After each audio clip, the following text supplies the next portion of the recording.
So we've always had concerns for fire protection and water quality, and also we've had quite a few main breaks in this area. So the cast iron pipe was due to be replaced. Either we had to dig it up or we had to come up with a way to align it in place. So we wanted to turn to a consultant that we figured knew what they were talking about. So that's why we turned to SEH, and so far the project's gone very well. We ended up looking at the costs of what it would be to open cut with all the disruptions that we would have versus doing the lining project. And the lining project is around $650,000 for 3,600 feet. We'd estimated to open cut would have been around $900,000. And aside from cost savings, the reason we went with lining was that we didn't have all the disruption of the neighborhood by digging up a street. But this, as you can see behind me, all the equipment is off to one side, traffic is free to go, come and go, driveways are ramped, the temporary water supply is installed so that everybody has domestic water.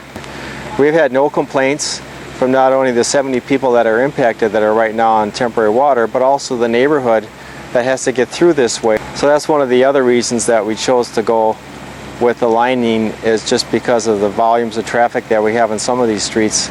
It made more sense not to have to detour them and close them off. We had some money budgeted for water main replacement in Marshfield, and this looked to be a good place to do it. We wanted to do it in a method that we didn't disrupt the street surface. And after looking into the lining process with some engineers from SEH, we determined that the lining was the most undisruptive way we could replace the water mains. The lining project is 1,400 feet long, and we have 21 customers affected by the project. All the temporary services are hitched up. All the lining is complete. We've had very little traffic disruption, and customer complaints, we've had just one for the whole 2 weeks. By choosing the lining method, we're saving $175,000. We're keeping the road open. There's a lot less disturbance, a lot less mess, mud, and the project's going to get done a lot faster. It's a blessing.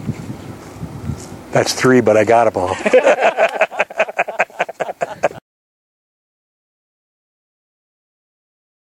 For the residential neighborhood is a little circle area with only 2 access points in, and similar with the water supply line. There's only 2 water supplies to feed the approximately 30 plus homes that are in this circle area. There's over 5 miles of backyard water mains in this community that I've been looking for a method to address. How do we handle rehabilitation with some of the mains dating back to 1919?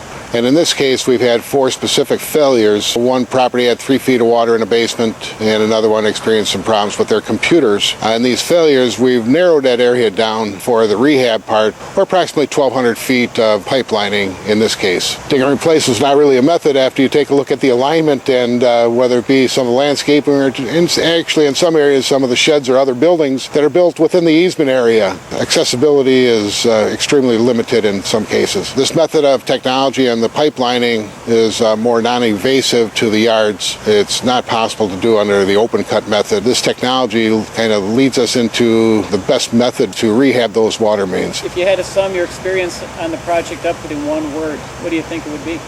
A solution.